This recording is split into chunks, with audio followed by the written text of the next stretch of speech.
So I have these nasty sticker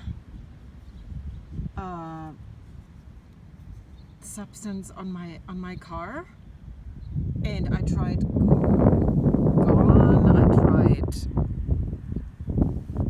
some other stuff, it wouldn't come off. So I found a solution: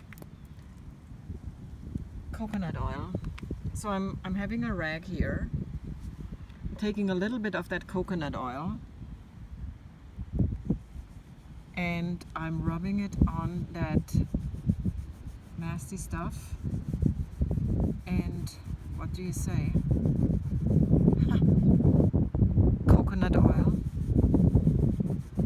takes it off. I'm using organic, unrefined coconut oil, and this is like a miracle.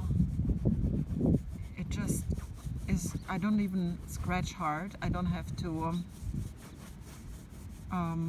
see, it's all here. It does not damage the car at all.